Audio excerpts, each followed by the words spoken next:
When I came to Taiwan in 1987, I was amazed, and because I was a reporter, I studied the history of Taiwan. And I was amazed what had happened here.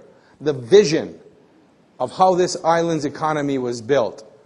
How people like Li Guoding, K.T. Lee had vision for the technology sector and how they built Hsinchu, and how in the early days, in the 50s and 60s, how people from southern Taiwan would stand outside Sun Yat-sen Airport in Taipei with a sign that said, "I have a factory, I will manufacture for you." And as the Americans and Europeans got off the plane and did deals, Taiwan built its manufacturing sector. I also watched the development of the democracy in Taiwan. I used to drink with Zhu Gaozhong when he was in the legislature having fistfights. Chen Shui-bian, I knew him when he was doing Shiwei Youxing in the streets. And I watched people burn themselves to death, commit suicide for the democracy of Taiwan. And I was so proud to see Taiwan become a democracy. And I think you have a strong democracy. However, you're getting too much like Americans. Come on. It's Fubuguo Sandai. I mean, you've been wealthy for a few generations and you're not focused. And your politicians are like the American politicians. They get up in the morning and they don't say, "How do I make Taiwan a better place?" They say, "How do I kill the other party?" And everybody is fighting, and so think about it. Watch this through the eyes of China.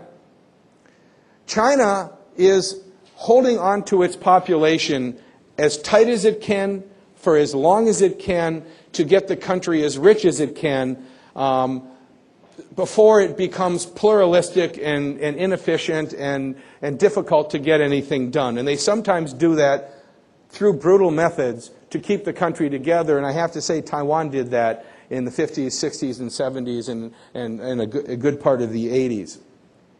They now look at Taiwan or America, and I'll use America. America's telling China, "You must have a democracy."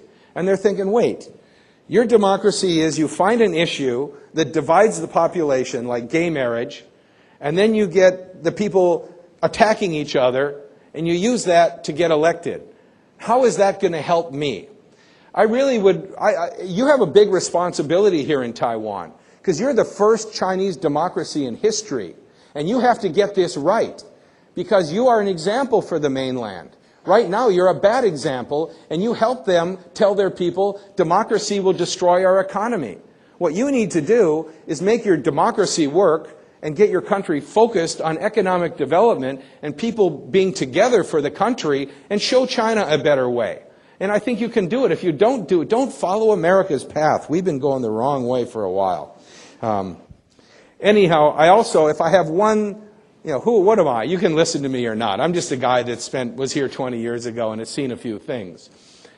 If I had one suggestion for the policymakers of Taiwan, vis-a-vis mainland, it would be open, direct flights.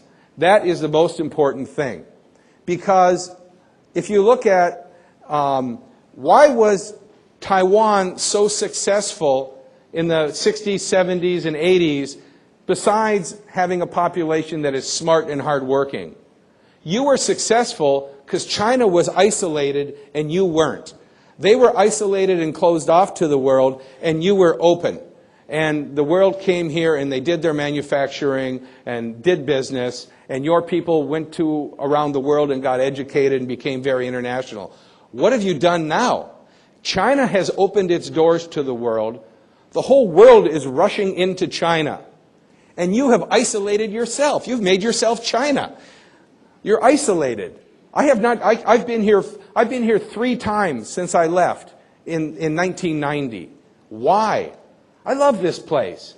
My daughter was born here. I want to bring her here. It's hard to get here. It takes a whole day. From Beijing, you got to go to Hong Kong and back up. It's inconvenient. If you had a 1-hour flight between here and China, it would be so good for your economy. Don't be scared of China. If you can fly 1 hour to China, people will put headquarters here. They'll bring in engineering here. Your people will do more business there. You'll open up to the world and you'll help build their economy. And if China is the problem, I've had somebody tell me in the last couple days that the direct flights between China and Taiwan, it's not China. In fact, that the government of Taiwan has said we want to open direct flights and China has said no.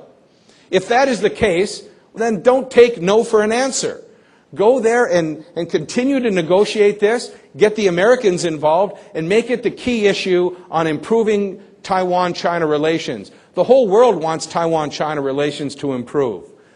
So does China. This is a big problem for China. It's embarrassing because they're not look like a civilized nation as long as they are threatening Taiwan. And they want to look like a civilized nation that is a world-class nation, and this is a big problem for them. So they want to solve it. And you've got an opportunity here because in 2 years you have an election where you can change the equation.